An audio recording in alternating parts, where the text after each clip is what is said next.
There are many misconceptions about gifted education. My hope is that this presentation will help with understanding the lives of gifted learners.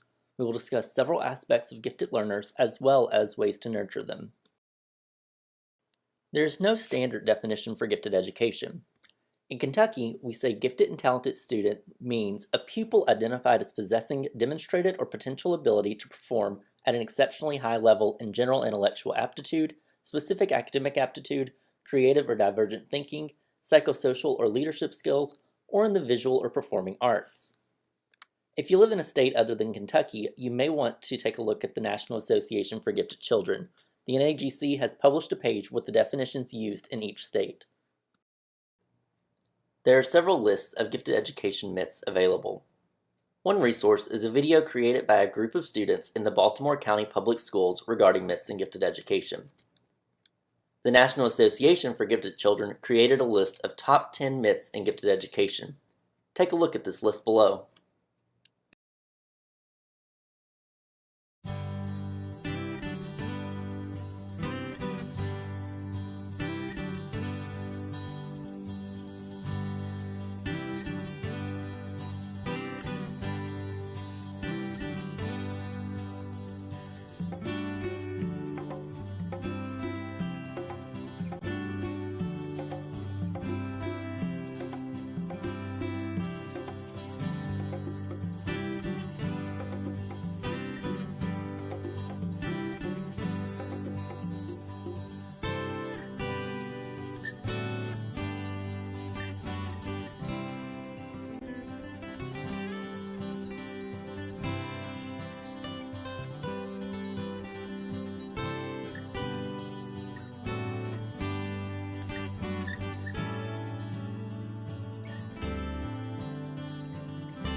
Each of these statements is a myth. One of the most common myths is, gifted students don't need help, they'll do fine on their own. This presentation will touch on many of these myths. We will focus on four main areas to show potential negative impacts on gifted children and how to prepare for them. We will begin by looking at overexcitabilities. We will define what this means and better understand how to nurture them. From there, we will move to understanding culturally and linguistically diverse students. Next, we will discuss underachievement. The presentation will conclude by discussing acceleration, what it is, resources available, and how to use it appropriately. We begin the presentation by discussing overexcitabilities. Overexcitabilities, or they may sometimes be called intensities, are relatively common among gifted learners. Dabrowski, a Polish psychiatrist and psychologist, developed the theory of positive disintegration. In his 1964 work, he made a notion that these intensities are actually a positive quality in gifted learners rather than a negative characteristic. Dr. Dorothy Sisk wrote about Dabrowski. He described emotional development as an interaction between developmental potential and the environment. Let's begin by looking at the types of overexcitabilities. The 5 types of overexcitabilities are psychomotor, sensual, intellectual, imaginational, and emotional. We will begin by discussing how each may be exhibited in students and then discuss strategies for cultivating these intensities. Piahowski gave a nice overview of the 5 intensities in one of his books. We begin with psychomotor. Students who experience a psychomotor overexcitability may exhibit a surplus of energy. These students may talk quickly or have a need for physical activity or action such as fast games or need to organize. They may also have nervous habits such as nail biting or other tics. These students are often overlooked in being identified as gifted because they demonstrate behaviors that are traditionally not associated with giftedness. We must be very mindful of this. The next overexcitability is sensual. Students with a sensual overexcitability experience their senses more intensely. For example, they may really enjoy the way something looks, smells, tastes, sounds, or feels. These are students that want to be in the limelight. These are also students who may really be bothered by the tag in their shirt or the seams in their socks. We will now discuss intellectual intensities. These students have an intensified activity of the mind. They have great concentration and are very curious. They also may exhibit a passion for probing questions and problem solving. They're always searching for the truth. They constantly ask, why? They're also very reflective thinkers. They love to think about thinking. They analyze concepts and have independent thought. Next is imaginational overexcitabilities. These students have a free play of imagination. Students may use imagery or metaphors frequently. They also tend to have a capacity for living in a fantasy world. They have imaginary friends and create magical worlds. These students tend to mix truth and fiction and have quite elaborate dreams. Last is emotional overexcitabilities. These students tend to have intensified feelings and emotions. They have extremely positive or negative feelings and identify with the feelings of others. They may have tense stomachs or sinking hearts. They also may display inhibition or enthusiasm and have fears and anxiety as well as guilt. They have strong emotional ties to people, living things, and places. They also demonstrate inner dialogue and self-judgment. Notice that the characteristics that come along with these overexcitabilities result in these students experiencing the world in a different way. To help students perform at their best, it is important to recognize students who exhibit one or more intensities and be able to cultivate them. We will now discuss strategies for cultivating each type of overexcitability. Sharon Lind gave several nice suggestions for cultivating talent in students with overexcitabilities in a newsletter for an organization called Supporting Emotional Needs of the Gifted. To help with psychomotor overexcitabilities, teachers should give students time to participate in physical or verbal activities at various points throughout the day. If you have a student that exhibits a psychomotor overexcitability, incorporate this into your lesson. If you allow students to move during class, make sure their movements are not distracting to the other students in class.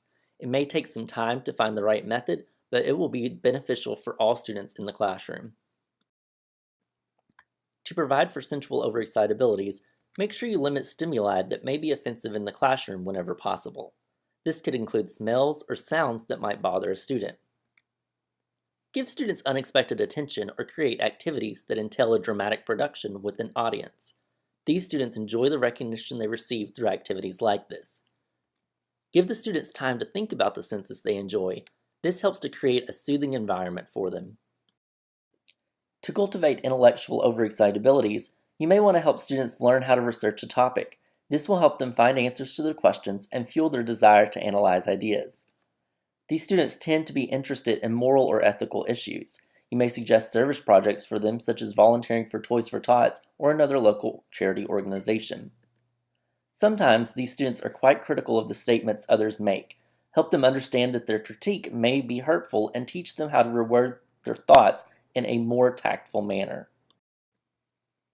Students with imaginational overexcitabilities tend to have difficulty differentiating between what is real and what is imaginary. It may be helpful for them to write or draw about a true event before they elaborate upon it. You may help students function in the real world while still learning by having them devise their own organizational system.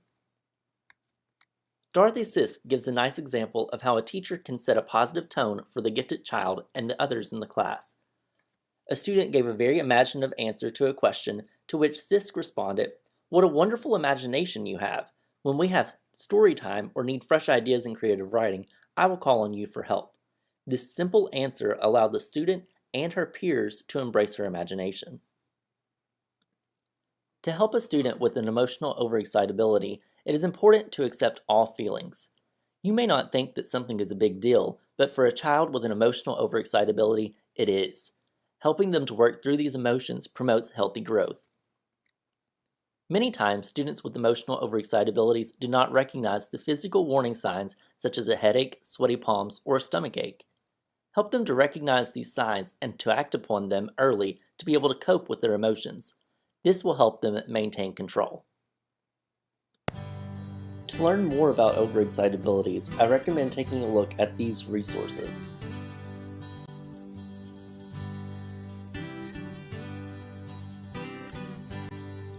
We will now move to discussing culturally and linguistically diverse learners.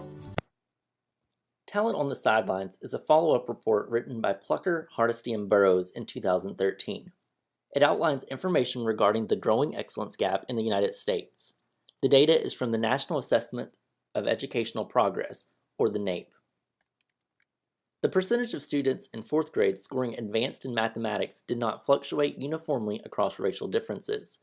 Over the 15-year period, the percentage of white students scoring advanced in math increased by 6.1 percentage points, but the percentage of students who are black only increased by 1 percentage point, and who are Hispanic only increased 1.7 percentage points. Similar trends can be seen in grade 8 mathematics assessments. Moreover, results are similar for 4th grade reading assessments. In grade 8 reading, nearly all races or ethnicities remained the same or increased only marginally. A recent article was released in The Atlantic about a school district's identification policies. In the 2004-2005 school year, students in the district used a referral program. Despite 60% of the students in the district being black or Hispanic, only 28% of identified students were black or Hispanic. In 2005, a universal screening process was introduced. All 2nd grade students were given an ability test. The top performing students were then given an IQ test. What do you think happened when a universal screening process was introduced? In the 2nd year of the universal screening process, the percentage of identified black and Hispanic students rose to 44%. Would we be able to identify all of these minority students using IQ tests? The data from the school district presented by Neeson certainly shows an increase in minority student representation in gifted programs with the universal screening process. However, as noted in Lohman, many of the most talented minority students will not have had opportunities to develop high levels of the skills valued in formal education. Furthermore, there are other domains of giftedness.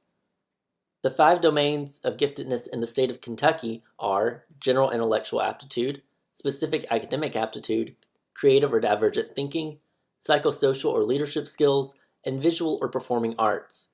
Using IQ tests is not effective in identifying students in some of these areas. Aside from identification, what other obstacles prevent culturally and linguistically diverse students from performing at their highest ability? Neihart says that affiliation achievement conflicts arise in some individuals when they perceive that their achievement goals are not valued by their mainstream culture. They encounter contradictory expectations about what they should value and what goals they ought to pursue. Some of these students feel as if they may be rejecting their culture if they achieve. This leads to them not putting forth the effort to perform at their best. It is important to communicate to these students that achieving at high levels does not erase their cultural identity. In fact, Neihart indicates that a welcoming learning environment is one that simultaneously takes learning and identity into account. Henfield Moore would say that minority students are interested in ways that the students navigate the perils of gifted education. Oftentimes, minority students are faced with racism and oppression in their schooling. One student noted that it is a privilege to be in gifted or honors classes, and if the teachers see that you don't understand the work, they'll remove you. This leads students to attempt to hide their confusion, resulting in low performance. Some students even try to distance themselves from being identified as gifted to avoid the situation completely.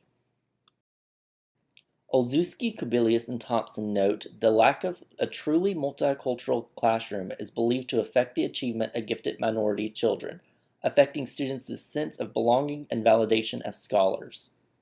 They say that black students may agree that in an ideal world, hard work and achievement in school will lead to occupational and financial success, but not for them because of racism and basic inequities in society. Minority students' reluctance to be placed in gifted programs in urban schools where they often find themselves as one of only a few minority students surrounded by white and Asian students has been cited as a mitigating factor of high achievement. Many times, parents of culturally and linguistically diverse learners are not as connected to teachers as parents of other children. This does not mean that they are not interested.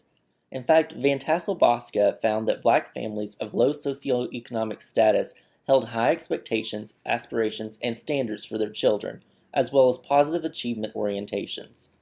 Teachers need to be trained how to reach out and collaborate with parents to be able to help students. Without knowing how to navigate cultural and language barriers, teachers will not be able to work with parents. Ford and Thomas have provided some advice for helping culturally and linguistically diverse students. It is important to help enhance the way students feel about themselves and how they see themselves. They need to feel comfortable with their racial identity. Helping students develop and improve their study skills, time management, organization, and test-taking skills is also beneficial. Teachers should involve family members in the learning process. As noted, families are interested in their child's learning. Without the support of the family, it will be difficult to help students learn. Teacher training is important. Teachers need to be trained to meet the academic and social-emotional needs of culturally and linguistically diverse students. They need to have strategies for improving student-teacher relations, teacher expectations, and the classroom environment. To learn more about culturally and linguistically diverse learners, I recommend taking a look at these resources.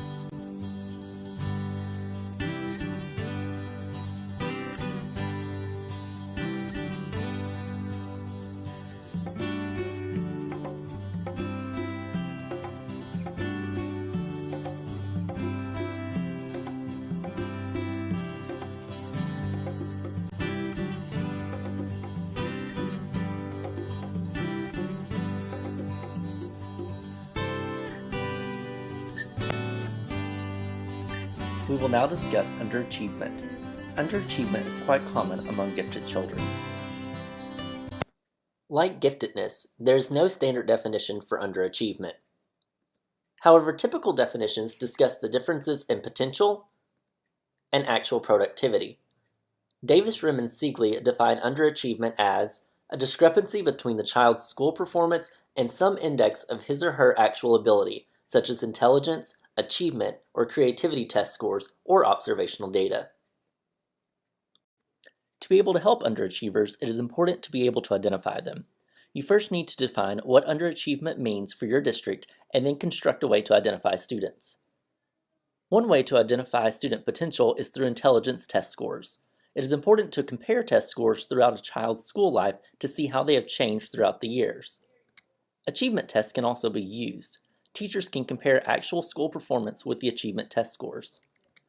Next are creativity tests. Davis notes that creative students tend to have characteristics of nonconformity, resistance to teacher domination, impulsivity, and indifferences to rules.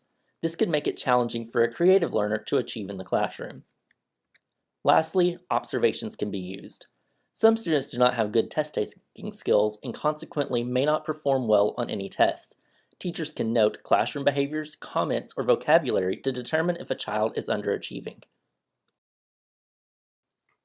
Let's now discuss some of the common characteristics of underachieving gifted students. First is low self-esteem. This is not always consistent internally and is not always observable by an outsider.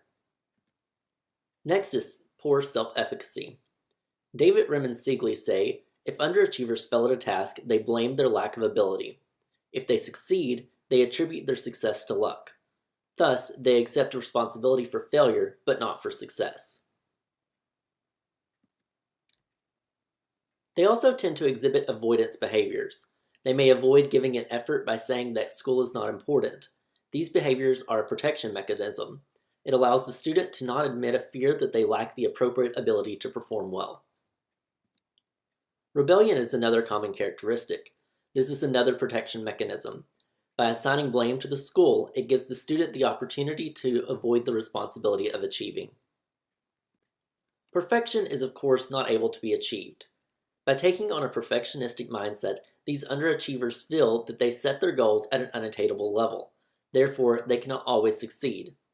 This allows them to be able to fail without saying they are incompetent, even though that may be how they feel inside. They also may function poorly in competition. They view losing as a permanent state rather than temporary. If they do not see that they can win, they may not compete. Dr. Sylvia Rim is experienced in working with gifted underachievers. She has developed the 6-step trifocal model for reversing underachievement. The first step involves assessing ability. It is important that the school, psychologists, teachers, and parents cooperate in this step. Typically, an individual intelligence test is recommended for this since oftentimes the ability of underachievers is underestimated when using a group intelligence test. The next step involves communication between teachers and parents. These discussions should include the assessment of the child's abilities as well as information regarding the child's expressions of dependence or dominance. Routine communication can help parents and teachers support one another. The third step is changing the expectations of important others. To reverse underachievement, it is important for teachers and parents to be able to tell the students that they have the ability to achieve highly. Sometimes this requires changing expectations. Underachievers also need to have high-achieving role models. RIM suggests that the following characteristics are important in a role model: nurturance, same gender, similarities to the child, openness, willingness to give time, and sense of positive accomplishment. Typically, underachievers have some deficiency in skills. The fifth step involves correcting these deficiencies. Tutoring is an excellent way to do this. The last step involves reinforcements. To do this, it is important to set both long and short-term goals for school and home. Using rewards can help to reinforce these positive behaviors. Roberts and Bogus say, the best way to deal with underachievement is to prevent it from happening. Now that we understand what underachievement is and how to identify it, we need to understand how to prevent it. One way to do this is through differentiated instruction. Teachers should pre-assess to understand what students already know and be able to differentiate the curriculum to meet individual student levels. Remember, differentiation is not just different. Curriculum must be changed with a purpose in mind to match the needs of the student. Acceleration is another way to provide appropriate challenges for students. Many people believe that offering advanced placement courses or grade skipping are the only types of acceleration. In 2004, A Nation Deceived was released. This report was authored to demonstrate that despite the large amounts of research in favor of using acceleration to ensure continuous progress for gifted students, acceleration is not being used as frequently as it could be. This report is free online at the web address shown on this slide. There are 2 volumes. The first volume includes key highlights to the report, and the second volume includes the supporting evidence. The website also has versions of the report in Arabic, Chinese, French, German, Hindi, Japanese, Korean, Russian, and Spanish. The report includes 18 types of acceleration. In 2015, A Nation Empowered was released as a follow-up report. In this report, 2 more types of acceleration were given. A Nation Deceived provided 18 types of acceleration. See the list below.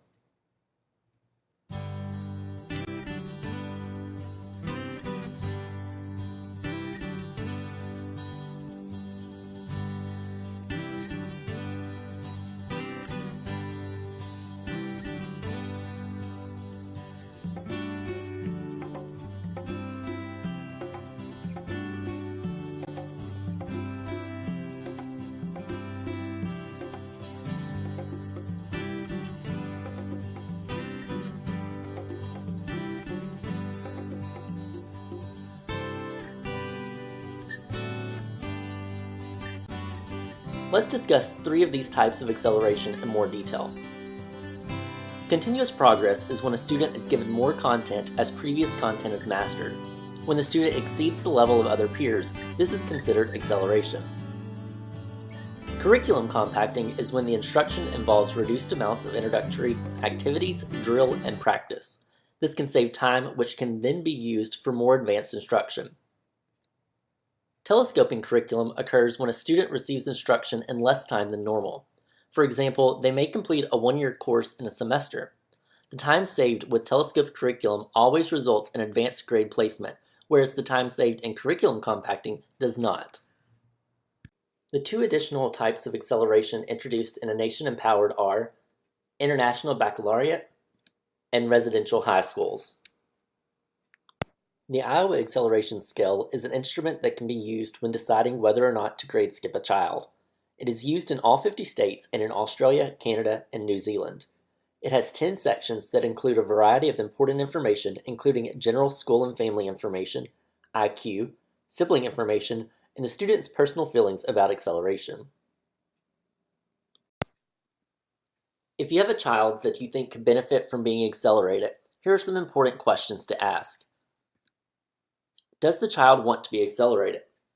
If the child is not interested in being accelerated, there is no chance of the acceleration working. Make sure you talk to the child and that they understand and are excited about the idea. If the child will have to change classrooms, is the receiving teacher supportive of the acceleration? If they are not, there's a good chance the acceleration may not be successful. Do we have a plan in place? One of the most important things when considering acceleration is to develop a plan.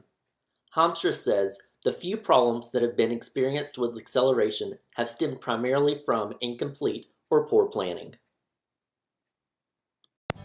For more information about underachievement and acceleration, I recommend taking a look at these resources.